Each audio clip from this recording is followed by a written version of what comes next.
When was the last time you did something that people around you thought was a little unreasonable? Not reckless, not irresponsible, just unreasonable.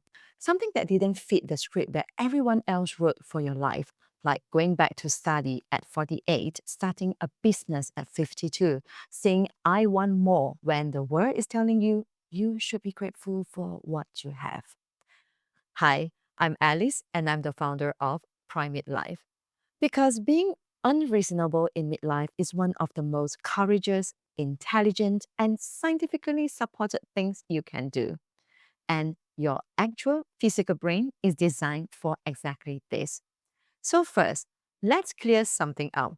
When I say be unreasonable, you might imagine quitting your job, buying a new convertible, and driving off into the sunset. No, no, no, no, no. What I mean by unreasonable is something much quieter and more powerful. It's the refusal to let other people's expectations become the ceiling of your life. It's choosing to believe in possibilities that don't make sense on paper yet. George Bernard Shaw captured this perfectly. He said, the reasonable man adapts himself to the world. The unreasonable one persists in trying to adapt the world to himself. Therefore, all progress depends on the unreasonable man. I would like to update that, and here's my version. The reasonable midlifer accepts the story the world tells about them. The unreasonable midlifer writes their own. But here's the nuance. Being unreasonable doesn't mean rigid or controlling. It actually includes something that sounds like its opposite, the courage to surrender. The surrender that says, I'm going to trust the process and trust that not everything needs to be figured out before I take the first step. Brené Brown puts it beautifully. Vulnerability is not winning or losing. It's having the courage have to show up when we have no control over the outcome. That's the unreasonable in the most beautiful way. For decades, scientists believed that after about age 25, our brain was basically done, set in stone. That is completely wrong.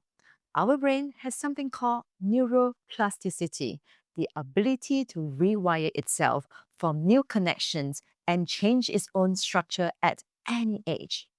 While Dr. Andrew Herberman at Stanford explains that while children's brains change passively, adult brains need intentional engagement, deliberately stepping into new experiences and challenges. In other words, our brain rewires itself when you do something feels unreasonable. And here's the part that really gets me. Herberman's research shows neuroplasticity isn't triggered by getting things right. It's triggered by errors, by trying and fumbling. Making mistakes literally signals your brain to build new pathways. So, feeling clumsy, starting something new at 50, that's your brain in its most powerful state of growth. Richard Davison at the University of Wisconsin went even further. His research found that thought alone, intentional mental practice, visualization, meditation creates neuroplastic changes. So even before you act, deciding to believe in a different future is already rewiring your brain. When I was 40, living in London, my life came apart. Not the kind you can hide behind a good Instagram filter.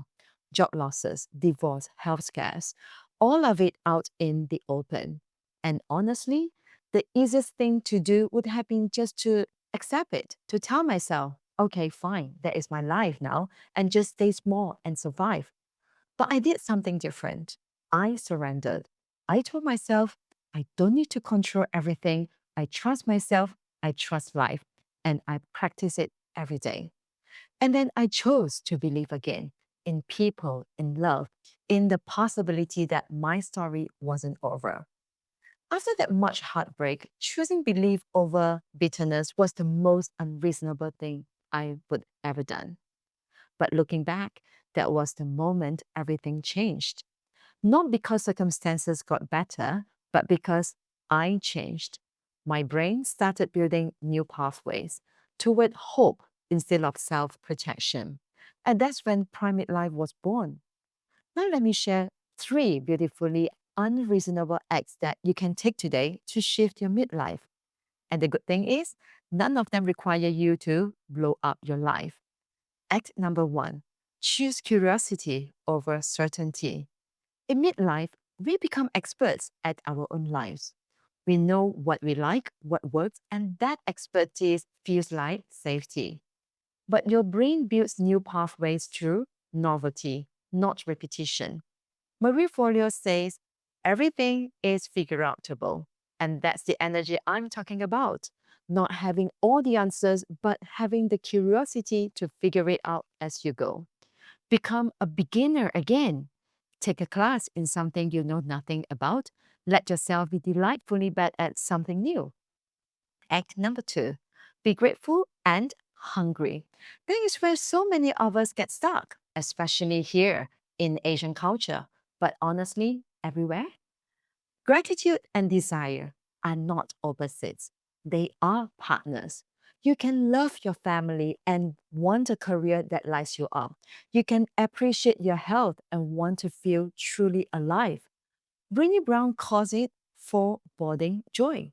When we are so afraid of wanting more that we tell ourselves we don't deserve it, don't fall for that. Say thank you and more, please, in the same breath. Act number three, surrender the how, commit to the why. We are taught that responsible adults need a 5 year roadmap with milestones and KPIs. Plans are great. I love a good spreadsheet, but some of the best things in my life came through doors I didn't even know existed. Get crystal clear on your why, then surrender the how. Trust yourself enough to take the next step without seeing the whole staircase. Your brain is built for this. You are neurologically primed for reinvention. All you need is to give your brain the signal that something new is coming. And that signal starts with one decision. Do one beautifully unreasonable thing this week. Sign up for the thing that you have been putting off. Have that conversation you have been dreading. Say yes to something that excites and terrifies you. Say no to something that's been draining you for years. It doesn't have to be big. It just have to be yours. Share with me in the comments what would be one unreasonable act you are going to take. And if you want to be surrounded by people who got this, people who are not done with just okay, that's what we are building at Prime Midlife. Link in the description. See you in the next video.